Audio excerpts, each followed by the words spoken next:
20వ అధ్యాయము స్కంద పురాణ అంతర్గత కార్తీక పురాణము. మిథిలా నగర ప్రభు జనక మహారాజా, ఈ కార్తీక మాసం నెల రోజులు పుణ్య కార్యములతో పవిత్రమవుతుంది. కావున ఈ మాస ఔన్నత్యాన్ని ఎంత చెప్పినా తరగదు. ఈ కార్తీక మహత్యము యొక్క విశిష్టతను తెలుసుకోవాలంటే అత్రి మహర్షి అగస్త్యుల వారి మధ్య జరిగిన సంవాదమును తప్పక తెలుసుకొనవలసినది.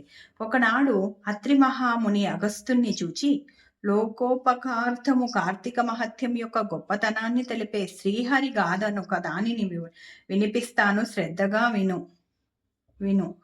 గంగా, గోదావరి మున్నగు పవిత్ర నదులలో సమానమగు నదియు కాని, బ్రాహ్మణులతో సరితూగు జాతి కాని, ధర్మము కంటే గొప్పదైన నీతి గాని, కంటి వెలుగును మించిన ప్రకాశము కాని, కార్తీక మాసంతో సరితూగగల వేరొక మాసము కాని, మహావిష్ణువుతో సమానమగు భగవంతుడు కాని లేరని గ్రహించి మసలుకో. ఈ ధర్మ సూక్ష్మాన్ని గ్రహించి స్నాన జప తప ధ్యాన దానాలతో తరించు. కార్తీక స్నాన దీపదానాలు, శ్రీమన్నారాయణునికి అర్చనలు, పూజలు, సేవల వలన సమస్త కోరికలు లభిస్తాయి. ముఖ్యముగా కలియుగంలో ప్రాణులు కేవలం విష్ణు పూజల వలన వివేక జ్ఞానులు అవుతున్నారు. దీనికి నిదర్శనముగా పురంజయుని వృత్తాంతమును వినిపిస్తాను, ఆలకించమన్నారు.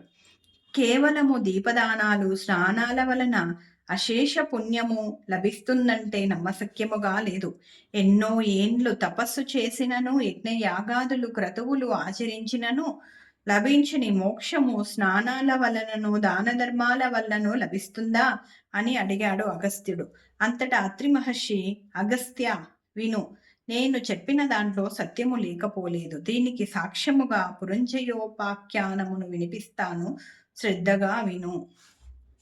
పురంజయోపాఖ్యానము. త్రేతాయుగంలో పురంజయుడు అనే సూర్యవంశ క్షత్రియ రాజు అయోధ్యను పాలించేవాడు. అతడు సర్వశాస్త్ర కోవిదుడు, బహుముఖ ప్రజ్ఞాశాలి, ధర్మజ్ఞుడై అగణిత ఐశ్వర్యముతో తులతూగుతూ ఉండటం వలన మిక్కిలి గర్విష్ఠుడైనాడు. దేవ బ్రాహ్మణులను దూషించేవాడు. వారు నాకంటే ఏం గొప్ప అంటూ వారి ఆస్తులను, ధన ధాన్యాదులను అన్యాయంగా ఆర్జించేవాడు. సత్యము పలకటం అంటే అతనికి గిట్టేది కాదు. సత్య దూరుడై దుష్ట ప్రవర్తనతో, దుష్ట పరాక్రమముతోనూ విర్రవీగేవాడు. కొంతకాలానికి పురంజయుని ధర్మబలము క్షీణించడంతో శత్రురాజులందరూ ఐక్యమై విజృంభించి పురంజయునిపై దండెత్తారు. పురంజయుడు కోపోద్రిక్తుడై బలమదము అధికారముగాను శత్రువులతో తలపడేందులకు సిద్ధమై తన మహోన్నత రథాన్ని అధిరోహించాడు. ఆ రథము జెండాలతో అలంకరించబడి పెద్ద పెద్ద చక్రాలతోనూ ధనుర్బాణాదిక అస్త్రాలతోనూ సంపన్నమై ప్రకాశిస్తోంది. సూర్యవంశ పారంపర్యముగా వచ్చినది, మేలు గుర్రాలతో పూంచినది, అనేక యుద్ధాలతో విజయం సాధించినది అయిన రథాన్నెక్కి చతురంగ బల సంయుక్తుడై నగరము వెలుపలికి వచ్చి శత్రు సైన్యముపై విరుచుకుపడ్డాడు. 20వ అధ్యాయము సంపూర్ణము.